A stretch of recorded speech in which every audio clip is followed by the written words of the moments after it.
Meiga. Meiga. Ah. Voilà. Quelle surprise, on est dépaysé là. Ah, Meiga. Et comment on dit bienvenue encore? Meiga, hein. Meiga, ça fait Oui, partie, c'est la formule aussi pour dire bienvenue. Oui. Comment ça va? Comment? Inkela. Inkela, Mahop. Bon, ça va bien, ça va bien, ça va bien. En tout cas, je suis content, et Ouais. tous ceux qui vont nous écouter, je Ouais. suis content de te recevoir, que tu viennes partager ton expérience. J'allais me dire ta connaissance, bien sûr, la connaissance, parce que les gens sont souvent un peu réservés quand on leur parle de leur connaissance, alors que non, nous avons tous des connaissances, et nous avons un complexe vis-à-vis de nos connaissances, et pourtant, c'est justement en mutualisant ces connaissances qui sont le fruit de notre expérience. Il n'y a rien d'extraordinaire dans les connaissances. Parce que parfois, on a l'impression que la connaissance relève des amphithéâtres, relève des gens qui ont fait de très longues études. Non, la connaissance, c'est le fruit peut-être de l'acquisition, mais c'est aussi tout ce qu'on a accumulé à travers l'expérience. Les voyages, tu en as fait parce que tu as parcouru l'Afrique par la musique, par le vécu aussi, une relation particulière avec l'Afrique. Et c'est cette Afrique-là que je me propose à ceux qui vont nous regarder d'écouter, oui, j'allais dire d'écouter, c'est un lapsus, mais qui est assez révélateur. Parce que, oui. Comme tu disais, comme on dit, les livres, c'est une chose. Oui. Les amphithéâtres, c'est une chose. Mais c'est l'expérience qui détermine la connaissance. C'est l'expérience qui détermine la connaissance. Je prends un exemple. Tu te retrouves en plein désert. Très bien. Hein? Tu as beau connaître la formule de l'eau, c'est pas ça qui va te donner soif. Je ne peux pas dire le contraire. Ça, c'est très bien. Je connais la formule, ça, bon. Très bien, pas de problème. Donc, tu peux connaître toutes les formules, toutes les possibilités, tu peux en théorie réunir, savoir comment on réunit l'oxygène et l'hydrogène, mais c'est pas pour ça que tu vas avoir de l'eau, quoi. Voilà. Et tu vas mourir de soif avec ta connaissance des formules. Tu sauras bien qu'il y a de l'H2O, il y a tout ce que tu veux, mais sauf que si tu ne sais pas, tu vas mourir de soif. C'est-à-dire que la théorie, quand on est dans la théorie, c'est important, c'est normal aussi, il y a une part des choses. C'est une approche, ça permet d'être renseigné. Oui. C'est se renseigner.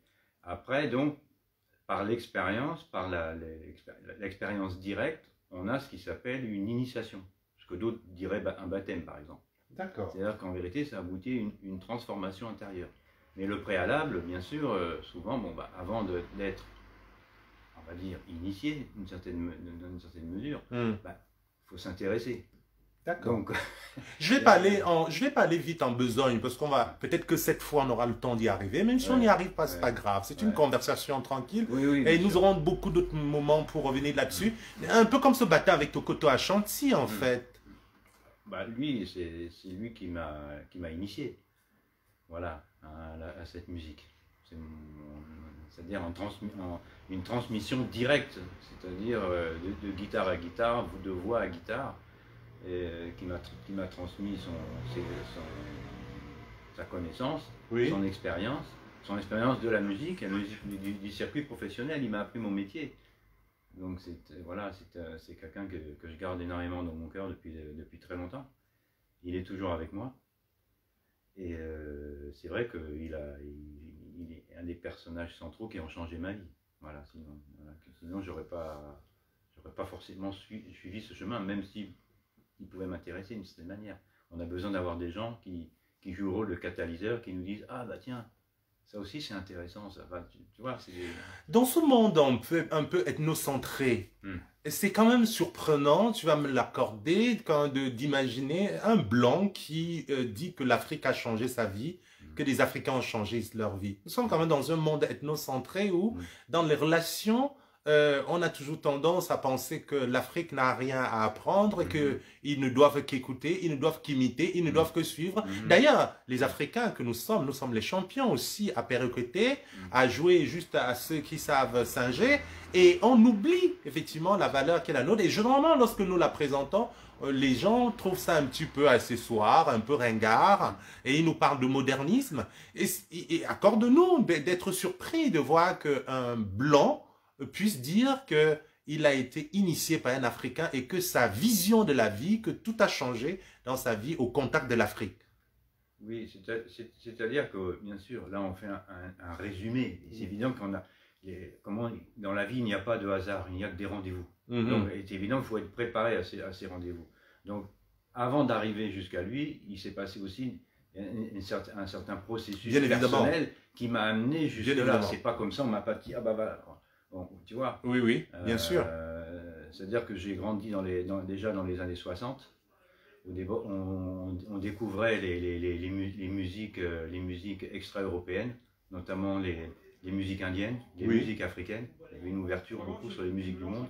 Oui. À partir de là, très jeune, je me suis intéressé aux cultures du monde. Et déjà à la maison, mon père était musicien amateur.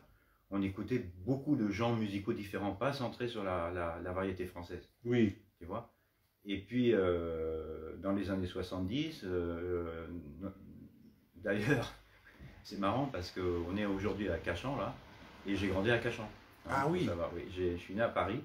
J'ai passé toute mon enfance et mon adolescence à Cachan, tu vois, donc... Il n'y a pas complètement de hasard, Il n'y a pas de hasard, et cette rue-là, je la connais par cœur. Non. Bah oui, elle est très longue d'ailleurs, c'est une des plus longues de Cachan. C'est vrai. Ouais. Bon, j'en apprends des choses. Et alors, il se trouvait qu'il y avait je m'étais lié d'amitié avec un copain, on faisait du foot ensemble et du rugby. Oui. Et il était originaire des Antilles. D'accord. Très tôt, je me suis lié d'amitié.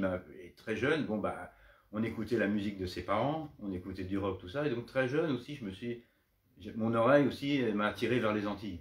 D'accord. Donc la musique, la musique de la Guadeloupe, Martinique, mais surtout la musique d'Haïti, le compas. Ah, le compas haïtien. Oui. C'était dans les années 70, la haute époque. Donc voilà, ces musiques m'intéressaient. Bon, tout en apprenant bien sûr le rock, le blues, le jazz qui aussi m'intéressait.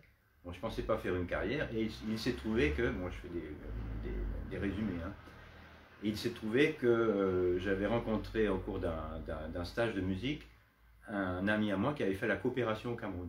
Oui. Au début des années 80. Et il m'a dit, voilà, tu connais un artiste qui s'appelle Tokota Chanti, il cherche à monter un orchestre. Préalablement, il avait fait une carrière au Cameroun, et là, il voulait développer une carrière un peu plus internationale. Et c'est comme ça que je me suis trouvé à une répétition. Oui. Et puis, voilà, c'était ma première expérience. Et puis ça a été un grand choc. Et puis on a commencé à répéter, et puis au fur et à mesure, ma curiosité aidant, il est devenu, c'était comme mon deuxième père. Voilà. Tokota Chanti, pour ceux qui ne connaissent pas, en commençant par moi, c'est quoi? C'est du makossa, c'est... Alors justement, la particularité de Tokota Chanti, oui. Voilà. Comme d'ailleurs, ce qui se faisait beaucoup dans les années 70-80. On globalise, on dit makossa, tout ça, mais non, mais à l'époque déjà, chacun avait un style particulier. C'est-à-dire que c'était pas du copier-coller, quoi. C'est-à-dire que son style se différenciait d'autres styles, notamment des grands chefs de file de cette musique, Toto Guillaume notamment. C'est les figures emblématiques. Tokoto, il avait une autre. D'abord, c'était un danseur. C'est un homme de scène. Donc, accompagner les danseurs, ça a été une grande expérience. Je souhaite à beaucoup de musiciens, de rythmiciens, d'accompagner la danse. Pas seulement avec des percussions, mais aussi avec des instruments mélodiques. C'est très formateur. Donc c'était un danseur, un chanteur qui avait fait toutes ses classes dans les cabarets, et il se trouve qu'il avait signé pour une grande maison de disques chez Atlantic Records. Alors Atlantic Records, pour ceux qui connaissent, c'est la firme légendaire où signaient les Aretha Franklin, les Ray Charles. Donc quand j'ai appris qu'un artiste africain avait signé chez Atlantic, je me suis dit, ça va être une énorme, parce que c'était énorme, quoi. Une vedette et une star, donc cette aventure, ça vaut la peine d'être suivi, c'est très intéressant. Et en plus, il avait fait un disque d'or, donc c'est un des premiers Africains à avoir fait un disque d'or. Faut pas oublier, hein, avec son morceau 10 indices que justement beaucoup de gens connaissent dans le Comment c'est? Qu'est-ce que c'est? Comment ça se joue? Comment ça se joue? Ouais.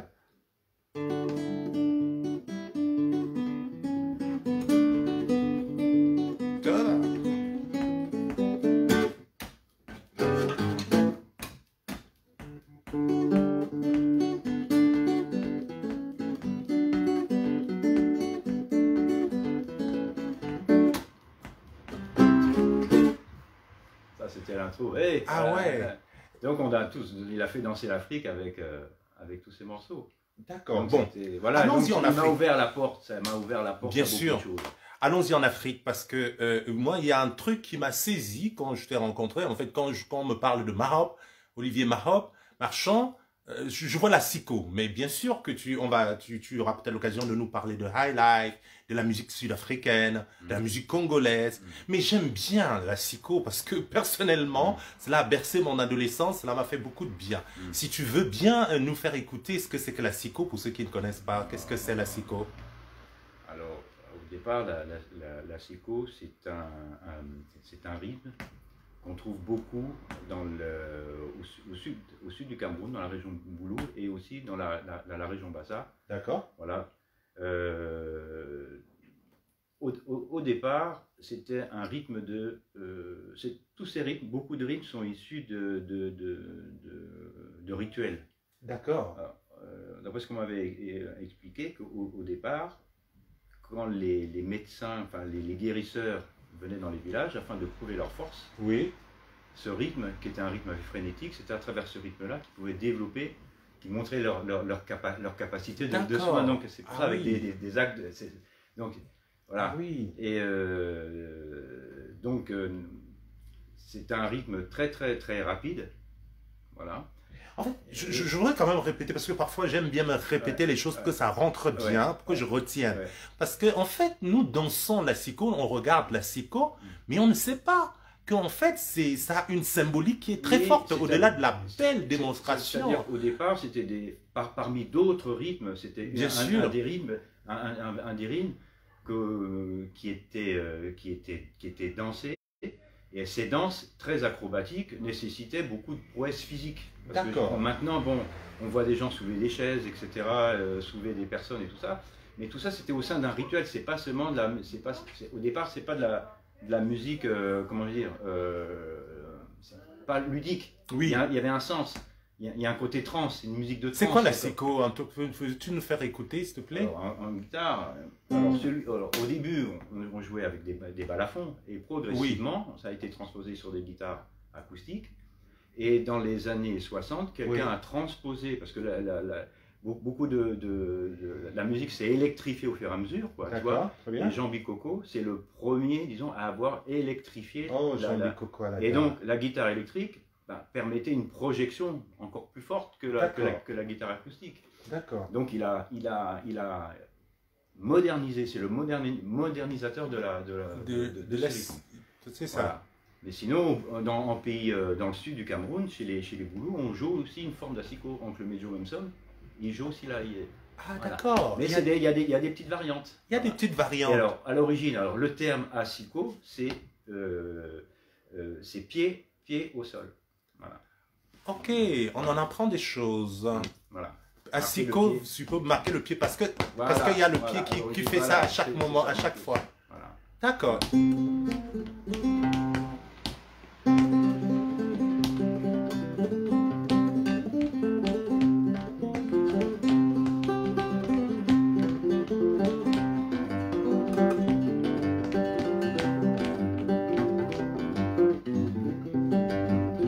Bien qu'elle a.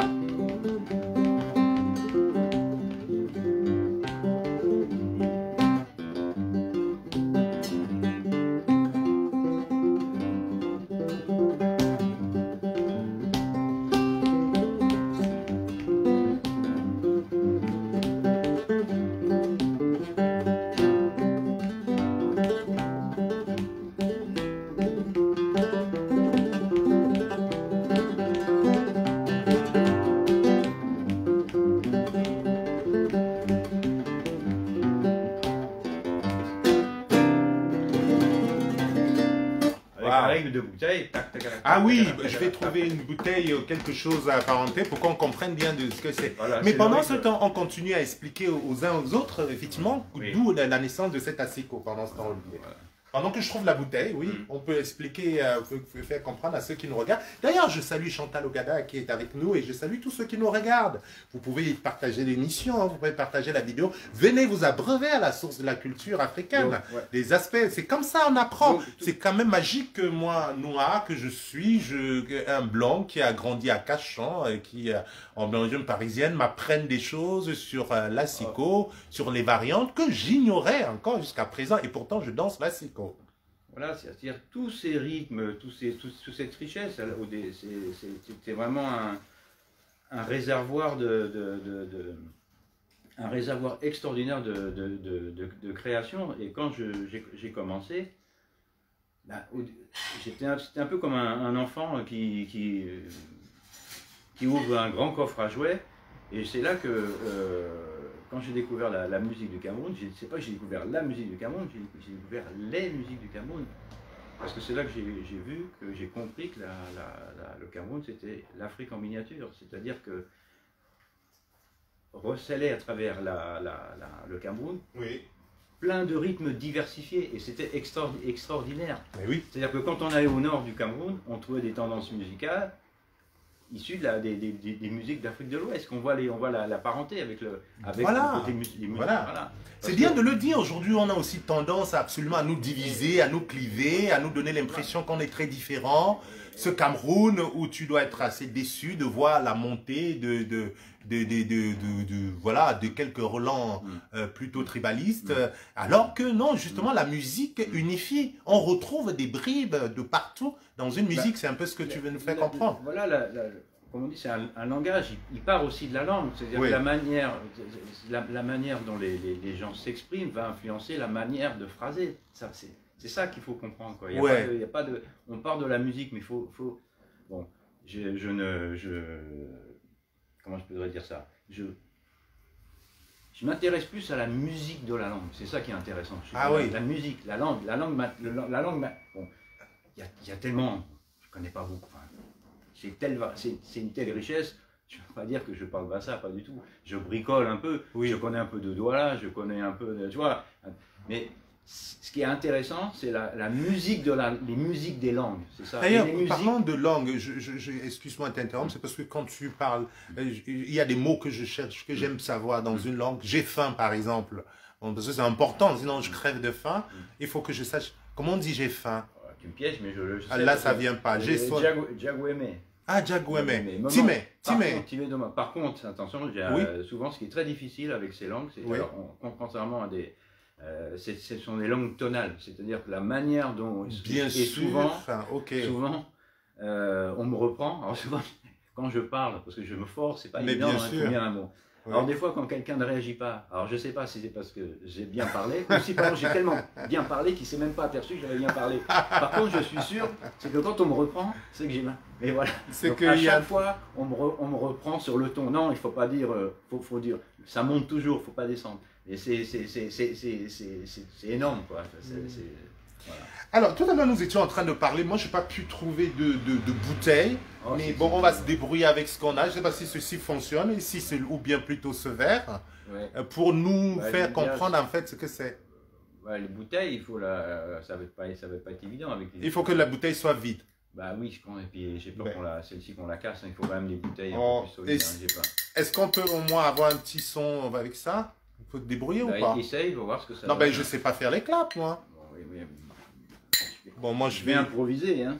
Il faut essayer. Je ne pourrais pas tenir la guitare en même temps, ça c'est. Non, bon, on va essayer. Ce que ça donne, je sais pas moi. C'est pas confortable, hein, mais. Mais c'est juste pour avoir une idée.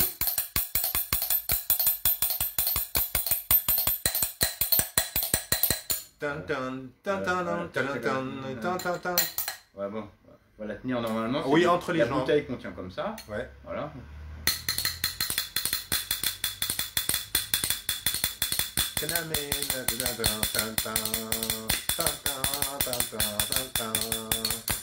Ah ben voilà, c'est ça, c'est l'idée qu'on voulait avoir. C'est magique, merci beaucoup en tout cas. Mais c'est quand même rafraîchissant, je vais l'avouer. C'est quand même rafraîchissant de comprendre que la musique, parce que aussi, nos enfants aujourd'hui, nous d'ailleurs également, bon, quand je parle notamment aux Africains, peut-être aux Camerounais, puisque là nous sommes sur le cas du Cameroun, quand nous aurons l'occasion, nous pourrons parler d'Afrique du Sud avec toi, nous pourrons parler du Nigeria, nous pourrons parler de Congo. Mais là, nous parlons du Cameroun aussi, parce que tu t'appelles Mahop, Mahop qui veut dire en langue bassa, la parole. Là, tu me l'as dit, j'ai retenu. Hop, c'est la parole. Hop, c'est la parole. Et ma, c'est le pluriel. Donc voilà, ce sont des paroles. C'est un peu comme le latin ou l'allemand, on accorde. Très bien. On précise, par exemple, le rocher, par exemple. Bon, je vais peut-être mal le prononcer, hein, c'est lia. Lia. Mais les rochers, ça va être ma, parce que ma, c'est le ma. D'accord, très bien. En français, on met un S à la fin, et en bassa, on met le ma. D'accord. Voilà. D'accord. Mais par contre, il y a un autre mot, il y a un mot que je connais, malep, il n'y a pas, c'est pas un pluriel. Oui, alors. Si, mais malep. Oui, ça c'est l'eau, mais oui. Alors, après aussi, c'est pareil, même nous, on a des mots qui se terminent par... Non, mais bien sûr, non, voilà. C'est juste que quand je suis inspiré d'un mot, j'essaye de t'épater, hein, j'essaye de te prouver. Mais aussi, il y a aussi des fois des mots qu'on trouve un peu modifiés dans d'autres langues, mais tout ça, c'est les langues, c'est du bantou, quoi. Il y a des variantes. C'est ça. Il y a Chantal Ogada qui est en ligne, qui m'aide là, parce qu'elle me dit, je dis Djali Gweme. Djali Gweme, j'ai faim, ça veut dire quelque chose? Peut-être, Djagweme, c'est moi qui prononce mal. Djagweme, quelque chose comme ça. Mais c'est moi de moi à manger, quoi. D'accord. Ouais. C'est quand même génial. Toujours, hein. Je salue tous nos amis qui sont en ligne. Je vous prie de partager cette émission dans vos différents réseaux si vous voulez. Faites écouter à vos enfants, faites écouter à tout le monde. On s'abreuve aux sources de la culture africaine, aux sources des quelques éléments de la culture de la terre-mère grâce à Olivier Mahop Marchand. C'est un musicien qui a rencontré l'Afrique et qui justement a eu l'impression d'avoir... Voilà, il a bien écrit là, c'est ça. Oui, c'est ça. Oui, ouais, c'est ça. C'est ça. Je salue donc Thomas Gaston, ça c'est Prosper Smith, Sanitana Chota. Oui, Marie Latantina, Sanine Diouf. Et ça, c'est Prosper Smith qui fait partie de ce groupe, les Frères Smith, où tu as introduit effectivement de la psycho. C'est un petit peu ton influence. Tu as voulu qu'on donne un peu une autre dimension à la... Ce que j'ai voulu en quelque sorte que la psycho s'universalise. Ça s'ouvre. Oui. Et pas que ça reste, pas que ça reste dans le microcosme en même temps. Bassa. Oui. Ou Boulou d'ailleurs, puisque tu m'as dit. Moi, je voudrais d'ailleurs connaître. Après cela, j'aimerais savoir quelle est la différence, justement, si tu peux me faire voir la différence. Mais avant cela, ce besoin d'ouvrir la psycho. Oui. Oui, c'est-à-dire que c'est une belle rencontre qui s'est passée, justement, grâce à Prosper Smith. Oui. D'avoir rencontré et de faire partie maintenant de cette aventure avec les Frères Smith. Oui. Qui était une jeune formation d'Afrobeat. Donc avec notre père spirituel à tous, Fela Ramson Kotsi, bien sûr. Et dans le 3e album qu'on a sorti, on a voulu justement, toujours à partir de cette veine Afrobeat, faire un peu, on va dire comme des, comment on pourrait dire ça, créer des styles, mélanger de styles, un peu comme on fait pour les, comment on appelle ça pour les plantes là, comme du greffe. Ah oui, très bien. Pour voilà, c'est-à-dire toujours faire ressortir ces couleurs afrobeat, mais en changeant certains contextes. Voilà. Et ben, moi je peux dire que j'ai écouté l'album et ça donne quelque chose de très joli. Donc j'ai trouvé très intéressant de pouvoir mélanger justement ce rythme avec l'esprit d'Afrobeat. D'ailleurs, bon. Et surtout, ce qui est intéressant, c'est de le mettre avec des paroles en français et des paroles militantes, ce qui était ensuite... Oui, voilà. c'est vrai. Je trouve que... C'est vrai qu'avec ce groupe, vous avez quand même le chic d'ambiancer tout en conscientisant. C'est engagement et ambiance, danse, tout se mélange et c'est tant mieux. Hein. Donc c'est à la fois, bon, ça tombe très bien parce que il y a un côté un peu revendicatif dans cette chanson, c'est pour la planète. On dénonce les gros problèmes au niveau de la planète, notamment la pollution, tout ça. Qu'est-ce qu'on va laisser aux jeunes.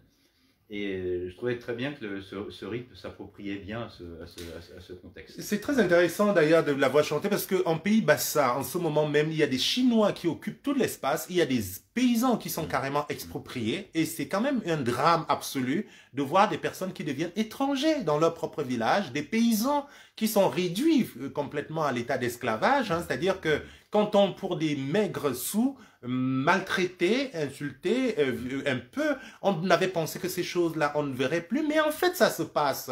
Beaucoup de gens ne le savent pas, mais c'est vrai. C'est-à-dire que vous avez des gens, ils occupent, on leur vend, les gouvernants leur laissent tout le territoire des gens et vous êtes obligés, vous devenez étranger dans votre propre village. C'est un peu le drame que nous retrouvons dans ces pays, dans ces régions du Sud également, au Cameroun. C'est vraiment dommage, quoi. Enfin. Et justement, c'est pour cela que ce combat nous parle aussi dans cette forêt Bassa, bien sûr. Et maintenant, venons-en. Quelle est la différence? Est-ce que c'est possible de m'aider à voir la différence entre cet asiko qu'on trouve chez les Boulous, c'est ça? Oui. Alors attendez, là, je n'ai pas tout mon catalogue dans la tête, mais... mais ce sera la prochaine fois, c'est pas grave, c'est pas un code. Sinon, bon. Sinon je conseille d'écouter énormément l'un de nos maîtres, hein, c'est qui? Jacob, Oncle Medjo. Oncle Medjo. Voilà. Et ça, c'est de l'asiko du Sud, ça. Oui, il est originaire de Boulou.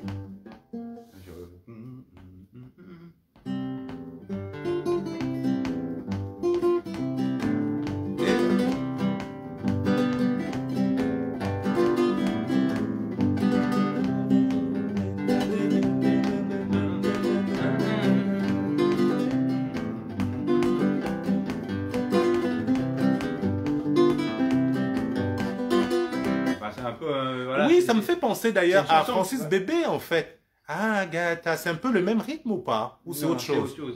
Très bien. Mais oui, donc ce qui n'est pas exactement la même chose que ceci, que tu vas nous faire. Oui, justement, joue-le, s'il te plaît, si ça ne te dérange pas, pour que nous l'entendions à l'oreille, justement, pour ceux qui nous écoutent aussi. Ça, c'est la version du Boulou.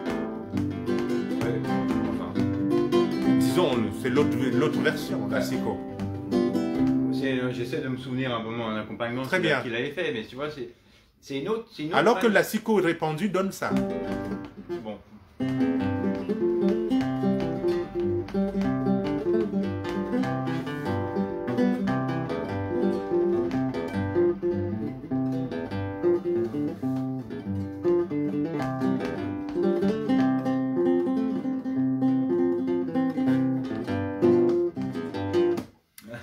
Olivier, comment on fait pour aller à la rencontre d'une culture normalement très éloignée de la sienne? Normalement, très éloignée de la sienne, parce que quand on est un blanc et qu'on grandit en région parisienne, on n'est même pas à la campagne. Hein. Ça veut dire qu'on est quand même dans une culture plutôt très urbaine. Et comment on fait pour se passionner autant de ces choses des fins fonds du village et en plus s'intéresser et au point de m'enseigner le sens même de l'asiko aujourd'hui? Est-ce que c'est juste parce qu'on a mangé la tête du mâchoiron? Est-ce que c'est juste parce qu'on a épousé une femme dans le... Qu'est-ce qui nous anime au fond de nous en tant qu'être? Déjà, ça part de plus loin que ça. C'est qu'au départ, moi, je suis un fan de blues. Donc, comme on dit, donc le blues, le jazz, c'est la musique qui m'a nourri quoi, depuis l'enfance et l'adolescence. Oui. Donc déjà, la culture afro-américaine me branchait. Si j'avais, à un moment donné, si j'étais parti j'aurais fait une carrière ce qui m'intéressait, c'était aller aux États-Unis ou aller en Angleterre, faire du rock, du blues et du jazz. Oui. Je me sentais pas vraiment faire une carrière en France par rapport, je le sentais pas. Je voulais un peu d'aventure, en quelque sorte. D'accord. Mais plutôt du côté des États-Unis. Oui, c'est plus le blues, quoi. C'est ça. Voilà, donc là, bon, qui dit blues aussi, bon. Quand j'entends le blues, l'ADN du blues se trouve en Afrique. C'est l'ADN. Oui, c'est de l'âme négro-américain. À travers ça, cet ADN. C'est ça. Voilà. Et justement, je voulais le dire, que c'était en fait déjà un peu ça. Et donc, Alors comment ça s'est fait? C'est que tout simplement, c'est que quand je prenais des... Qu'est-ce qui m'a décidé aussi, hein, c'est pas... quand je prenais des cours d'harmonie, j'avais mon prof qui m'avait dit, tu sais, si tu veux faire ce métier, il faut que tu fasses quelque chose d'original. Il faut que tu ailles hors des sentiers battus. Si tu fais comme tout le monde, bon, tu fais en quelque sorte du standard, t'es pas là, ou que tu sois là ou pas là, mais on a besoin de toi pour faire, comme il m'a expliqué, du boulon de 6, quoi. Tu dois aller hors des sentiers battus, c'est-à-dire aller où les autres ne vont pas. C'est ça. Et moi, en quelque sorte, j'ai pris ça au sens propre et au sens figuré, quoi. Donc j'étais au sens propre, il y a eu ce déclic-là avec cet artiste. Et puis avec tous les artistes que j'ai rencontrés, parce que j'ai eu la chance, je me suis retrouvé au début des années 80, c'est là, j'ai vu qu'au début des années 80, où tous les grands artistes africains de tous les pays d'Afrique venaient enregistrer en France. Parce qu'à l'époque, bien sûr, l'ordinateur, il n'y avait pas le numérique. Donc maintenant, le Logic Audio, le Pro Tools, c'est le même à Douala ou à Paris. D'accord. Bon, et là, ce qui s'est passé, donc tous les grands artistes venaient enregistrer. Et c'est comme ça que, quand j'ai commencé à accompagner Tokoto Atlantic, c'était quand même une star au début des années 80, au fur et à mesure, on a commencé à participer à des émissions qui passaient à l'époque TF1, quoi, Afrique sans frontières, Musique sans frontières et tout ça. Et puis au fur et à mesure, vous rencontrez d'autres personnes. Oui. J'ai commencé à aller, il y avait des cabarets où on jouait cette musique. Donc tous les week-ends, moi j'allais où il y avait des endroits qui s'appelaient Farafina. Et donc c'était extraordinaire parce qu'il y avait un restaurant où du matin au soir, de 22h à, je sais pas moi, à 3h ou 4h du matin, tous les musiciens de Paris venaient de jammer là-bas. Et ce qui était intéressant, c'est qu'on voyait toutes les couleurs. C'est-à-dire qu'il y avait tout. Il y avait le grand Cheikh Tidiane Cheikh, le grand arrangeur de musique malienne. Il jouait à Farafina, donc il y avait tous les gens d'Afrique de l'Ouest. Après, il y avait les Camerounais, par exemple. Il y avait les Congolais. Donc il y avait tout ce répertoire-là. Et c'est comme ça que j'ai appris. Je dis, mais c'est génial, c'est super. Oui. Et au fur et à mesure. Et ce qui s'est passé, j'ai toujours été curieux, j'aime l'histoire et puis j'aime la culture. C'est ça. Et j'ai trouvé surtout du travail. C'est ça qui était intéressant, parce que c'est bien beau d'aimer, mais à un moment donné, il ne faut pas oublier que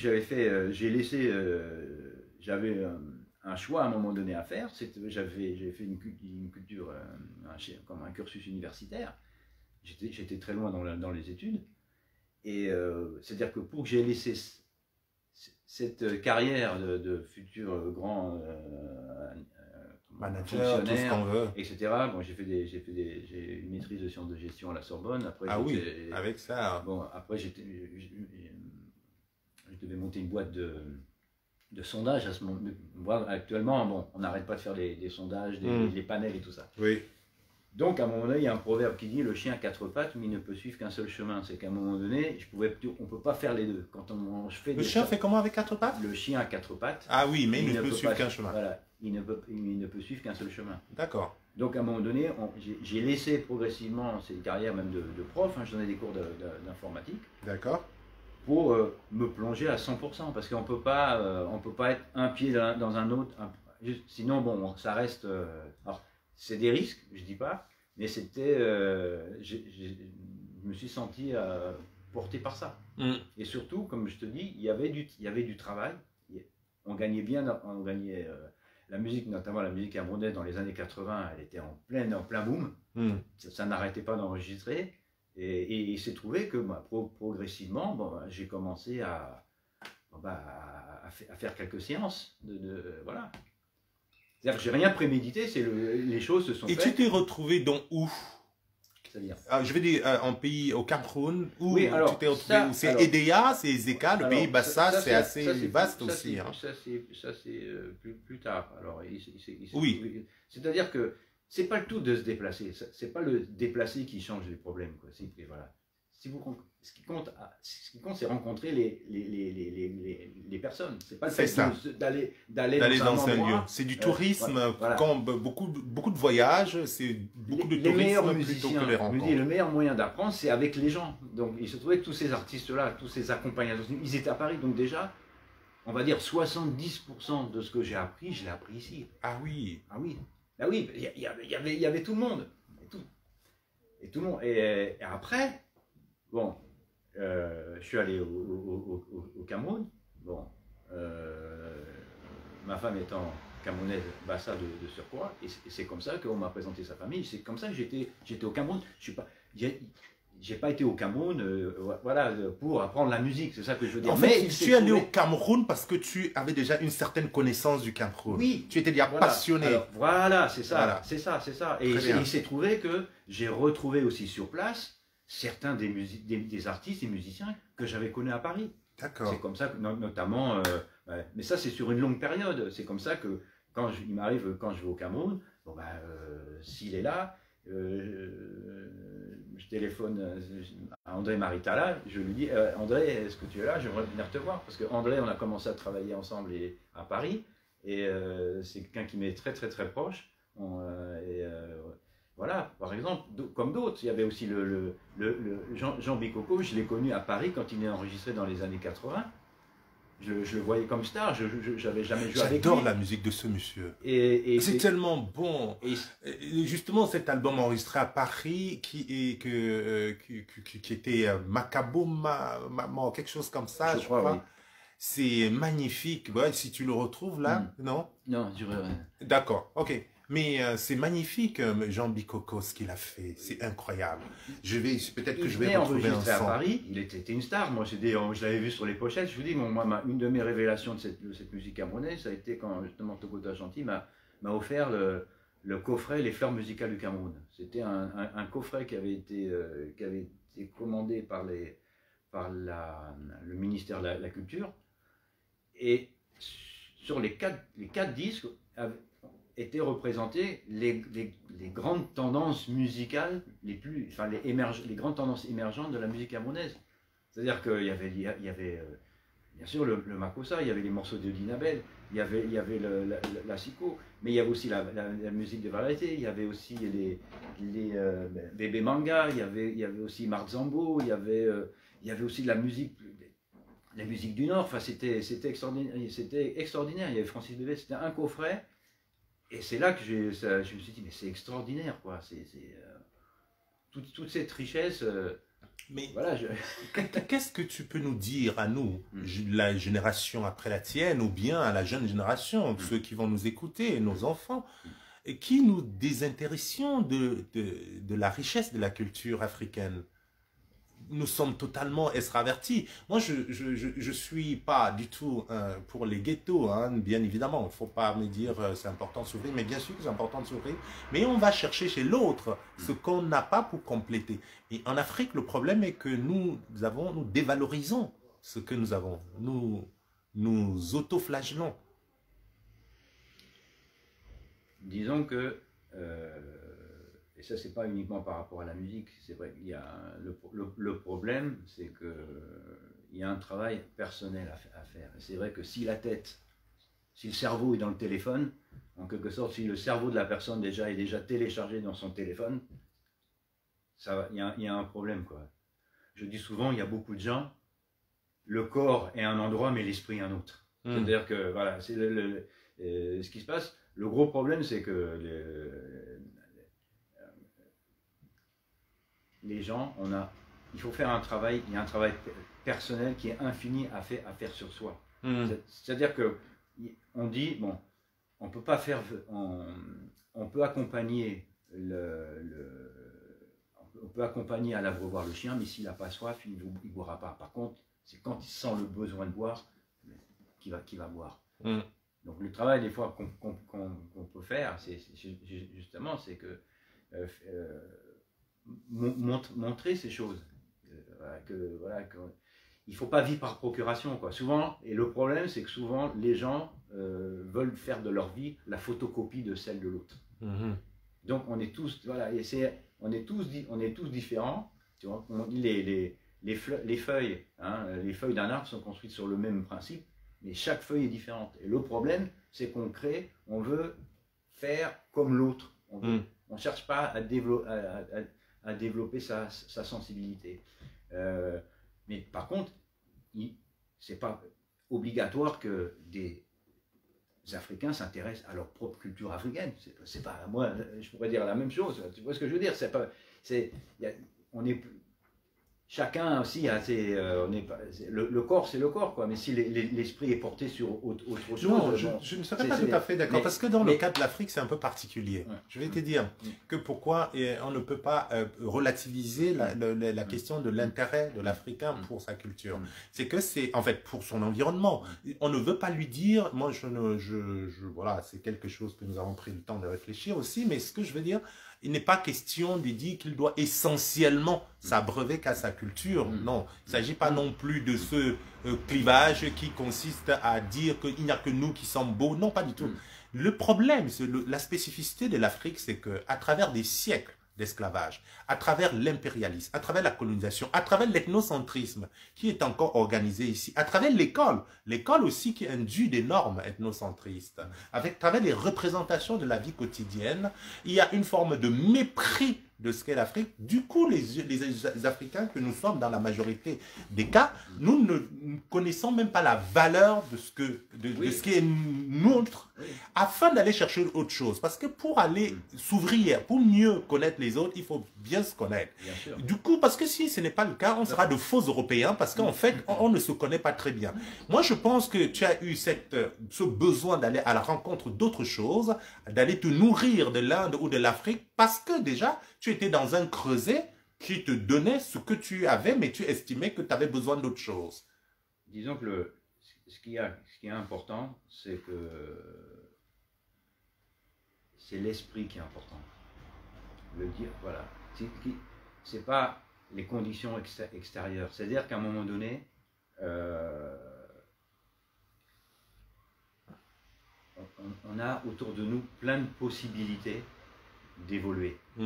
Le problème, c'est que c'est un travail qui part de l'intérieur. Il faut savoir se poser des questions. Qu'est-ce qu'on est venu faire sur Terre? Voilà. Moi, il se trouve que certaines personnes, bon, pour l'instant, ne se posent pas ces questions qui sont importantes, parce qu'elles ont d'autres urgences, peut-être. Mais ceci dit, c'est fondamental, c'est très important de savoir qu'est-ce qu'on est venu faire sur Terre. Quels sont nos besoins et nos désirs. Voilà. Moi, il s'est trouvé que ça a été un déclic, c'était des choses peut-être qui remontaient à très loin. Tu vois, j'avais besoin de satisfaire mes connaissances, satisfaire et puis découvrir, c'est-à-dire justement m'enrichir auprès de l'autre. Mais tout le monde n'a pas forcément cette démarche. Je ne dis pas qu'il faut faire comme moi, quoi. Tu vois. Je me suis toujours intéressé à ce que je n'étais pas pour m'enrichir. Ouais. Enfin, ce qui est en apparence.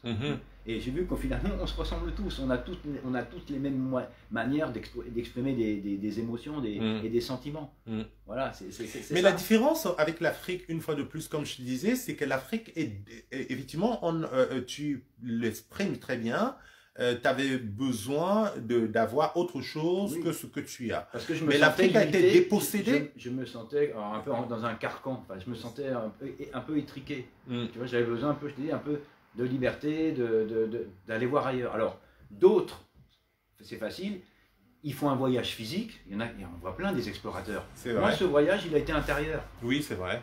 Oui. Voilà. Ce qui est tout à fait différent. C'est comme beaucoup de gens qui vont en Afrique ou ailleurs en voyage, mais il va voir les immeubles ou bien il va voir les paysages et il oublie de rencontrer les hommes. C'est pas évident, parce que des fois, fuir en partant, en voyageant, ok, on voyage, à un moment il faut revenir. Mais quand vous faites aussi ce voyage du point de vue intérieur, tout en étant au même endroit, c'est pas évident. Pourquoi? Parce que c'est très facile de vouloir changer sa vie, mais c'est encore plus difficile de supporter ce changement autour de vous. C'est-à-dire que quand on va changer ses habitudes, le cercle change, vos habitudes changent, vos parents voient que c'est plus la même chose. Donc pendant que vous vivez à un moment donné cette mutation, comme je t'expliquais l'autre fois, à un moment donné, au bout de 2 ans, mes parents, quand je leur ai dit, tu sais, j'ai les gros diplômes, tout ça, il n'y a pas de problème, j'ai ça en sécurité, mais je veux faire la musique et j'ai trouvé quelque chose d'original, comme disait mon prof, qui va me permettre aussi de voyager, mais déjà sur un plan intérieur, qui va me permettre aussi de voyager de point de vue grâce au voyage, en accompagnant des artistes, etc. C'était une manière pour moi aussi de m'internationaliser. Mais ça n'a pas été évident. Parce que comme je t'expliquais l'autre fois, ben, vos parents, ils vous ont vu, ils gardent de vous l'image comme quand vous étiez enfant. Après, vous avez d'autres références. Donc, ils se demandent, mais notre fils, qu'est-ce qui se passe? C'est très perturbant, qu'à un moment donné, comme je te disais, entre ceux qui me disaient, mais qu'est-ce que ça a été faire là-dedans du style? Qu'est-ce que tu as laissé même tes études pour faire ça? Et en plus, qu'est-ce que tu as été laissé cette sécurité pour aller à l'aventure? Tu vois, et en même temps, c'est normal, il y avait aussi des questionnements. Là où j'arrivais, les gens me demandaient, mais qu'est-ce que tu viens faire ici? Dont certains, encore un blanc qui va nous voler les choses, alors qu'il n'y a rien à voler, il y a tout à partager. Et c'est pas évident. Donc tu vois, les gens, ça c'est pas valable uniquement pour la musique. Bien sûr. C'est pas évident. Quand tu changes de voix, c'est pour ça qu'il faut faire ça, j'y réponds, il n'y a pas d'âge. Mais plus on le fait jeune, mieux c'est. C'est pas évident. Il y en a qui changent de voix. Pour ça, les gens qui m'ont beaucoup influencé, par exemple, c'est des gens comme les Jacques Brel. Jacques Brel, voilà, ou les Georges Brassens, font partie de mes modèles. Tu vois, c'est-à-dire qu'à un moment donné, Georges Brassens, il devait garder l'entreprise de cartonnerie. C'était un bourgeois, il avait une femme, deux filles, 2 ou 3 filles, et à un moment donné, il a tout laissé tomber pour faire la chanson à Paris. Tu vois, et c'est toute cette sécurité, il a laissé pour faire cette aventure. Moi, c'est un peu comme ça. Il faut être prêt à tracer sa route, quoi. Et ça ne se fait pas sans effort, sans sacrifice. C'est ça. Et il a fallu...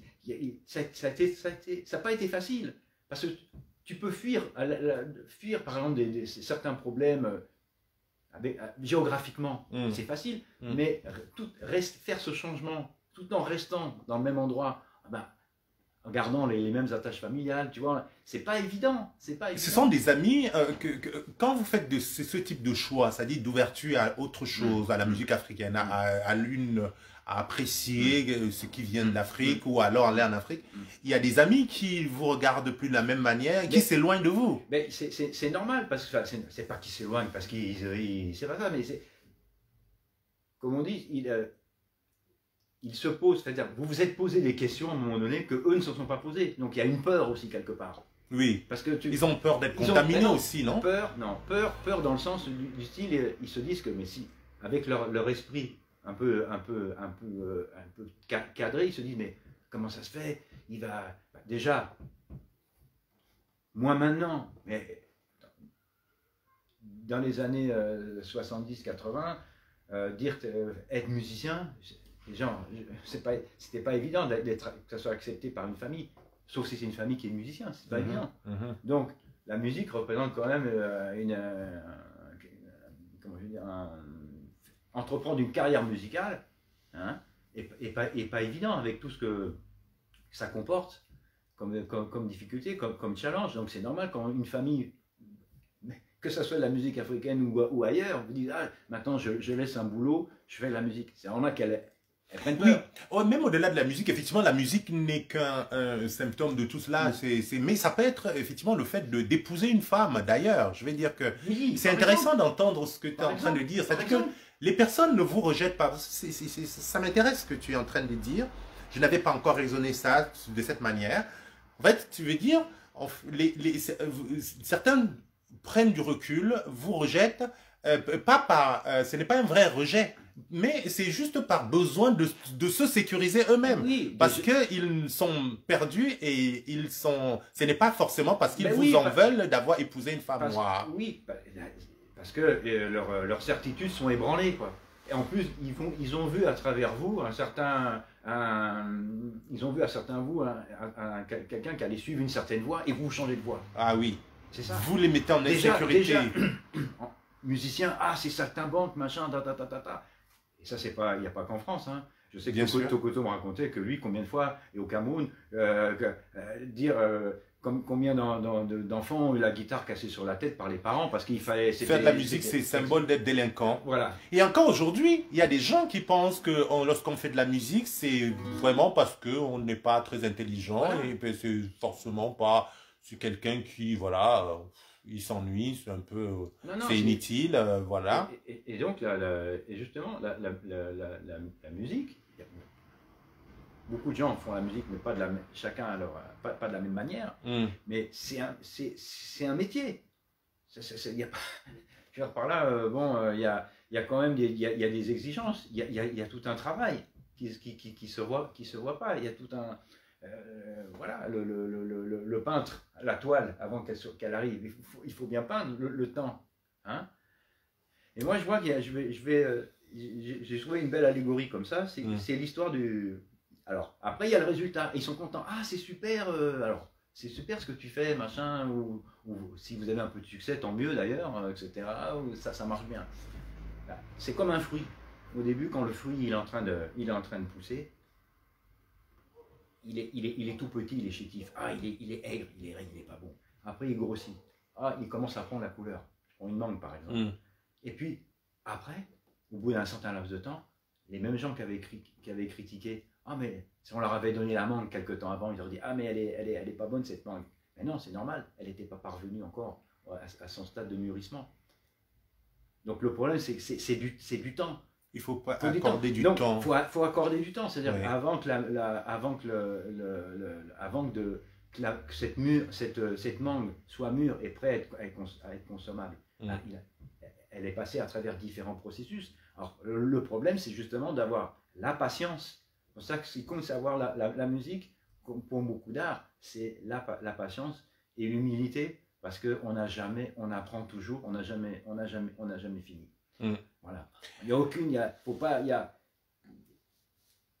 y a des paliers, mais il faut toujours garder, voilà, un esprit, un cerveau plastique.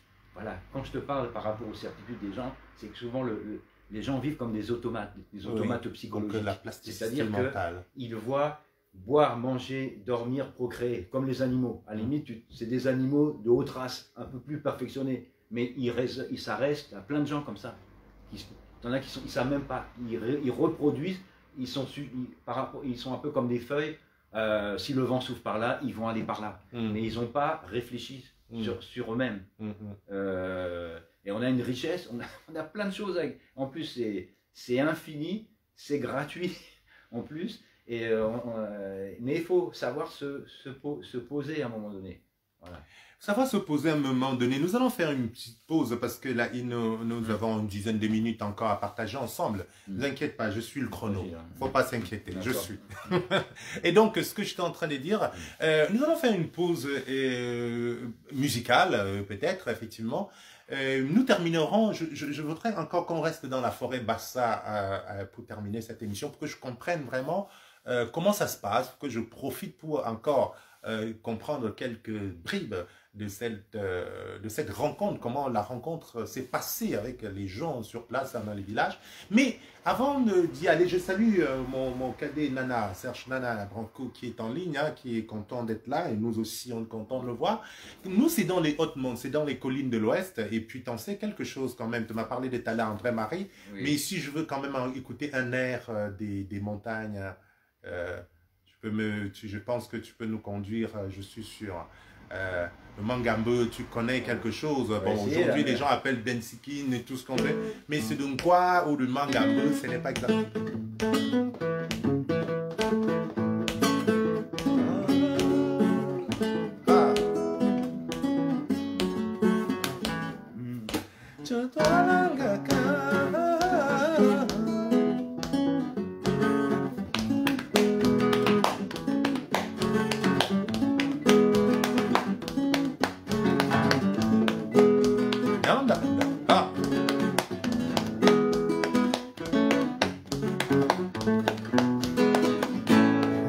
Pierre Didi Tchakounté, certainement. Oui, oui, parce que dans ces années-là, il faisait partie, hein, avec les Elvis Kemayo, peut-être, c'était des gars...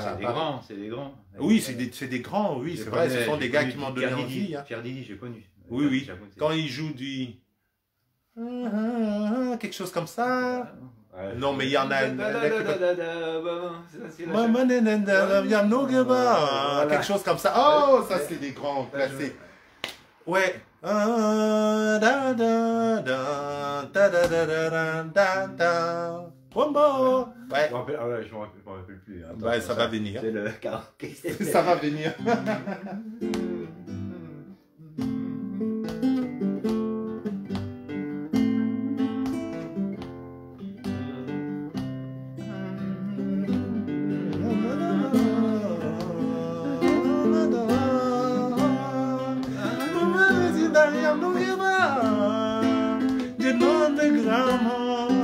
Et puis, Mageladia,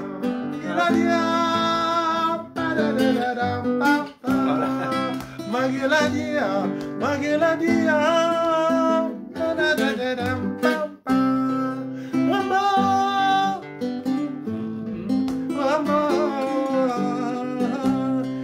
Bicham sangama, bicham sangama, oh, bicham sangama, bicham sangama. Oh, bravo, bravo, bravo, bravo. Quelle richesse, quelle dextérité, merci beaucoup. Alors, terminons notre conversation, on va revenir, hein, c'est la première d'une longue série, nous sommes sur la plateforme solidaire. Nous avons voulu cette plateforme, Olivier, parce que nous pensons effectivement, comme je disais en introduction, que nous avons tous quelque chose à apporter. Il est important qu'on se parle, d'ailleurs ça tombe bien, tu t'appelles Hop. T'appelles Mahop, dans les paroles. Nous pensons que nous mourrons par manque de connaissances, et le manque de la connaissance vient des paroles, du fait d'échanger. C'est-à-dire que l'université de la vie se gère, se construit, se fait à travers les échanges. Comme nos parents, nos ancêtres nous posaient le soir et nous racontaient des histoires, nous posaient des questions et nous disaient comment faire, nous donnaient leur avis sur ce qu'on voulait faire et demandaient aussi qu'on s'exprime parce qu'il faut aussi donner la parole aux enfants. Il faut qu'ils expriment leur vision de la vie et qu'on les accompagne. Mais déjà, faut-il que les adultes se parlent parce que les adultes, aujourd'hui, nous nous regardons en chien de faïence, nous nous cachons derrière des partis politiques, nous nous cachons derrière des appartenances religieuses, derrière des appartenances claniques, et nous oublions que nous sommes des êtres humains. Tu parlais de l'esprit tout à l'heure, l'esprit qui est libre. Nous devons nous permettre de nous rencontrer, et j'imagine, pour conclure cette conversation, en attendant la prochaine, justement, comme je disais, c'est un lieu où j'accueille tout le monde. Il y a des gens plein de compétences, il y a des gens comme toi qui ont une telle connaissance de la musique et cette spécificité de la musique africaine. Nous, on n'a même pas encore commencé, hein, parce qu'on a beaucoup de choses à apprendre de toi. Il y a des gens qui sont des très bons cuisiniers et qui peuvent nous partager quelque chose. Il y a des gens qui sont des ingénieurs, il y a des gens qui sont des médecins qui nous proposent la consultation gratuite. Voilà, c'est un lieu, c'est une plateforme, c'est un incubateur de solidarité et nous sommes vraiment ravis que tu sois venu mettre ta pierre à l'édifice que nous tentons de former parce que il faut bien qu'il y ait des intentions de solidarité, mais à un moment donné, il faut transformer les intentions en action. Et par rapport à ce que tu dis, c'est que justement les échanges permettent de régénérer les choses. Oui. Hein? Parce que si les choses ne se régénèrent pas, elles dégénèrent. C'est ça. Le pire, c'est la stagnation. Voilà, c'est comme la vie, c'est l'énergie. Ça doit bouger. Comme l'eau. L'eau qui stagne, vous savez ce que ça donne? Ça donne la malaria. Exactement. Tout ce qui stagne. Voilà. Donc le fait, quand les choses se régénèrent, elles se développent. Il y a toute une mutation. Oui. Il y a une transformation. Et c'est ça qui est intéressant. Pour ça, tout bouge en vérité. Pour ça qu'il ne faut pas... ce qui était valable dans un temps X n'est plus valable dans un temps X plus 1. Mais il est conditionné par le fait que ça soit... Ça a été valable à un moment donné. Tout bouge. C'est ça, bien sûr, c'est le dynamisme voilà, même. C'est ça qui est intéressant. Bien sûr. Voilà. Même pour tout, la musique, la manière de jouer certains styles à une certaine époque, elle reflète une époque. La manière dont on joue, voilà, quand on dit... on met des grandes familles comme ça, Makossa, bon ça c'est des cases, etc. Hein, c'est des manières de... Bon, c'est très arbitraire, mais comme je disais au début, dans les années 70-80, chaque artiste sous cette coupole de Makossa avait des styles très individualisés. François Missengo, il avait une manière de jouer son Makossa. Les arpèges aussi changent. Quand on écoute les arpèges de Toto Guillaume, c'est pas la même chose que, par exemple, Manolo, Manolo Guimet, des grands guitaristes. Ça, et chacun avait un style. C'est comme les bluesman. Le style de Johnny Lee Hooker, on va dire blues. Ça, voilà, c'est une grande enveloppe. Mais il y a différents. Le blues de Muddy Waters, c'est pas le même blues que Johnny Lee Hooker ou Robert Johnson. C'est pareil. Le problème, c'est que quand on ne connaît pas, on globalise. C'est ça. Et c'est un peu l'erreur que nous avons aujourd'hui, ou en fait que nous avons très souvent, pas qu'aujourd'hui, je veux dire que lorsqu'on n'a pas compris, nous réduisons les gens, nous réduisons les situations, on ne comprend pas la complexité du réel. Et effectivement, cette possibilité aussi, tu l'as très bien évoqué, et cela est valable dans la musique, et c'est ce que quand j'ai l'occasion d'échanger avec quelques personnes, quelques étudiants ou quelques personnes en quête de certaines formes de connaissances, j'ai envie de leur dire, il est normal que votre pensée évolue également, et même c'est même mieux, c'est-à-dire que n'hésitez pas à dire une chose et demain dire le contraire. Ça suppose, ce n'est pas mauvais, ça suppose que justement vous avez fait du chemin.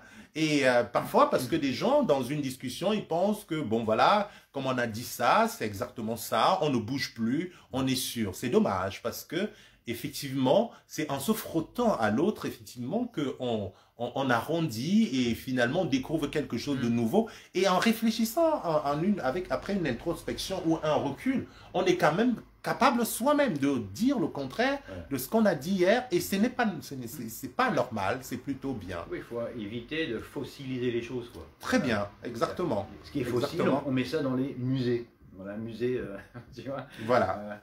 Et c'est ça la différence entre le terme, le mot folklore, c'est un terme que j'aime pas du tout. Ça dénonce justement ce côté de mettre sous une cloche et dire voilà, c'est ça. C'est une erreur de dire, tu vois. Voilà. Alors, nous allons rester au Cameroun pour terminer. Et je voudrais donc juste que tu me racontes en quelques mots, c'est quoi ta première rencontre avec, bien sûr, on a compris toute cette connaissance du Cameroun que tu avais, ou de l'Afrique que tu avais déjà à travers, sur la place parisienne, à travers tous ces musiciens, tous ces artistes.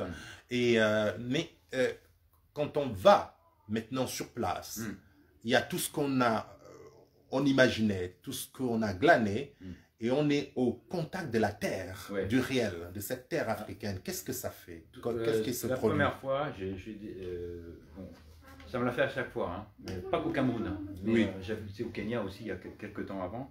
La première chose, c'est que quand on sort de l'avion, on sent une énergie et une force.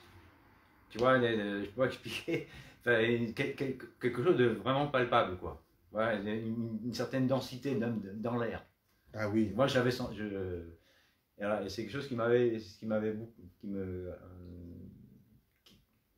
j'avais dit, je sens que c'est, quand j'ai mis les pieds, je m'étais senti bien, quoi. Ah oui. Ouais, tu vois. Bon, alors après, quand on est sur place, notamment dans les cabarets, etc., ça, j'écourte, l'énergie des gens, quoi. Voilà. Oui. Ah oui, un souvenir très, très, très important pour moi. Oui. Ici, par exemple, quand on veut jouer quelque part, quand on joue dans un endroit, on est très scrutateur par rapport aux conditions dans lesquelles on va jouer. Par exemple, tu as des guitaristes ou des machins qui vont dire « Ah, mais moi, il me faut un ampli, il faut que ce son soit machin. » Enfin, bref, il faut en quelque sorte que les conditions soient optimales pour faire quelque chose. Sinon, la personne est déstabilisée. L'Afrique m'a appris justement à faire abstraction de tout ça, de faire avec ce qu'il y a. Je me suis retrouvé dans un endroit à un moment donné, tu te retrouves où tu te branches, j'ai des photos d'ailleurs avec le Bicoco, on est branché dans la même sono. La sono, c'est un jack avec plusieurs jacks ensemble, soudés. Il faut faire avec, comme on dit, il faut faire avec. Et ce qui est important, ça n'empêche pas que tu fais passer une émotion. C'est-à-dire que les gens, ils ressentent l'émotion que tu fais passer, quoi que tu aies. C'est pas parce que tu vas avoir un super beau son, machin. C'est ça. Voilà. Ça aide. Mais à la limite, pourquoi pas faire un travail du style faire avec ce qu'il y a et développer l'imaginaire. Donc, essayer de créer avec des contraintes. Voilà. En quelque sorte, ça m'a appris à créer avec des contraintes. Tu fais avec ce qu'il y a. Et c'est énorme. Parce que Au niveau même du matériel, c'est pas dire qu'il faut jouer avec des guitares pourries ou des choses comme ça. J'ai pas dit ça. Oui. Mais ça relativise plein de choses. Plein de choses. En un mot. L'important, c'est pas ça. C'est ça et ça. Exactement. Même si tu as 3 cordes, tu peux faire passer une émotion, les gens, et tu vas la faire. C'est vrai. C'est ça. C'est ça qui est important. Ça m'a. C'est d'ailleurs ça qui fait la différence entre un artiste et un autre. On peut être même un artiste ou un musicien d'un niveau moyen, mais si on passe quelque chose, c'est ça qui fait le charme, en fait, qui fait la différence. Et ce que je voudrais donc demander, c'est que qu'est-ce qu'il fait que... on y reviendra la prochaine fois, hein, mais je veux quand même terminer avec ça pour savoir, qu'est-ce qui fait que tu penses que l'Afrique a changé ta vie? L'Afrique, cette rencontre avec l'univers de l'Afrique a changé ton rapport au monde, ton rapport aux choses. Bien sûr, ça a changé mon niveau de conscience par rapport à plein de choses. Je suis pas, c'est-à-dire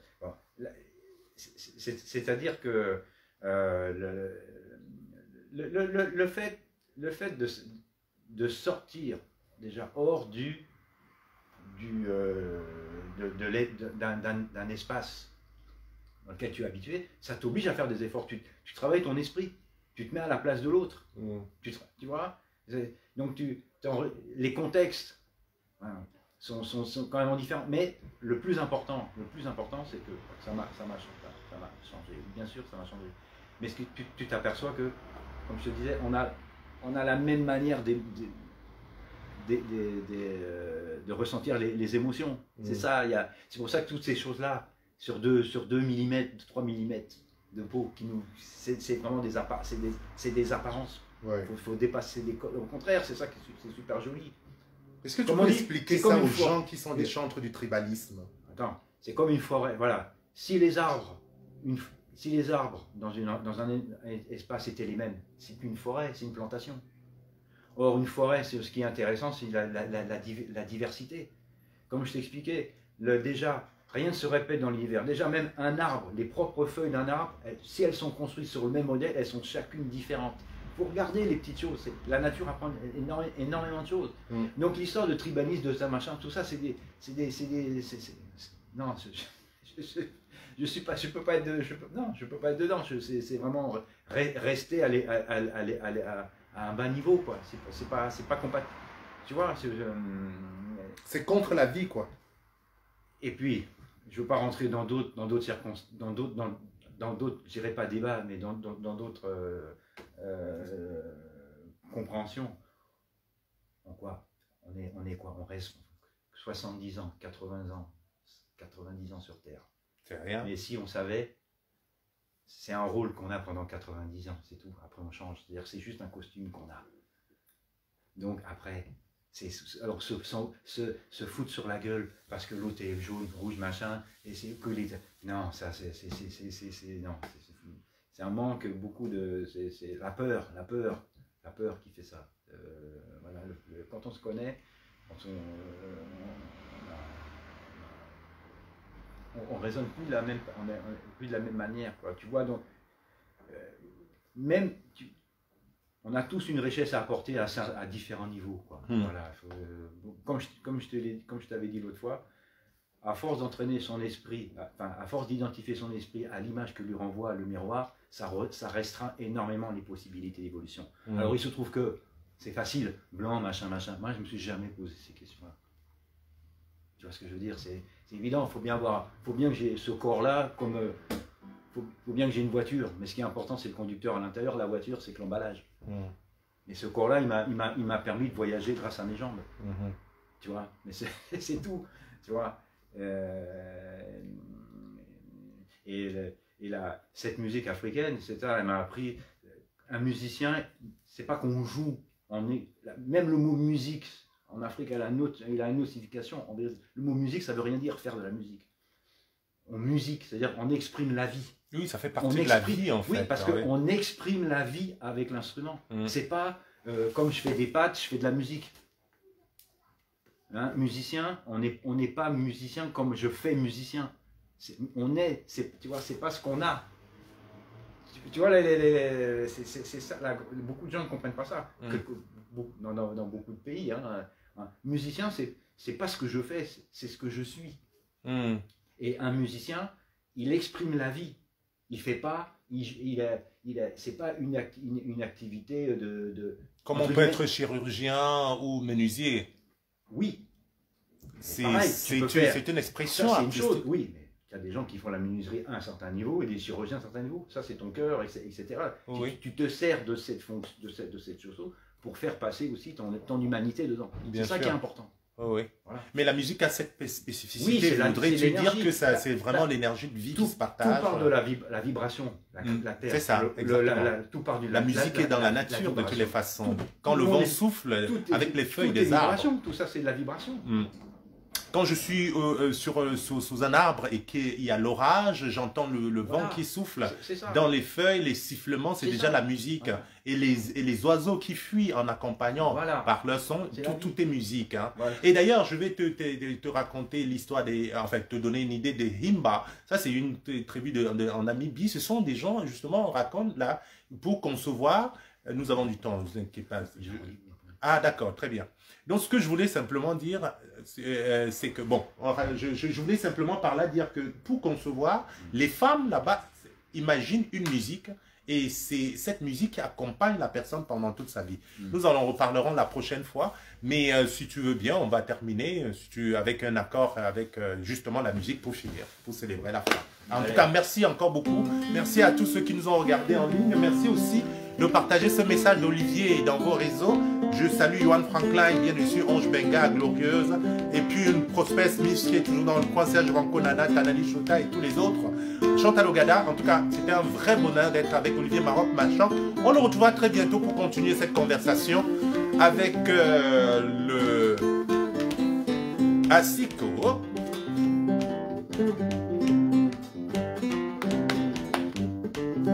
C'est pas ça.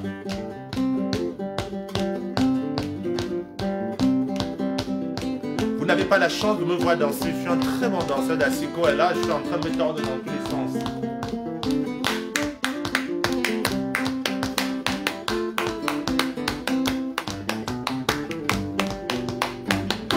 Bravo!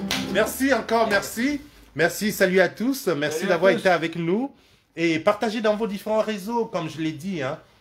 C'était un vrai bonheur d'être avec vous. Ciao, à très bientôt. J'étais encore ravi, je vais le redire, d'être avec Olivier. Pour l'instant, là, je vais essayer d'arrêter et puis je ne retrouve pas mes touches, mais on va y arriver. Nous nous retrouverons très bientôt de toutes les façons pour la suite de cette belle aventure. Voilà.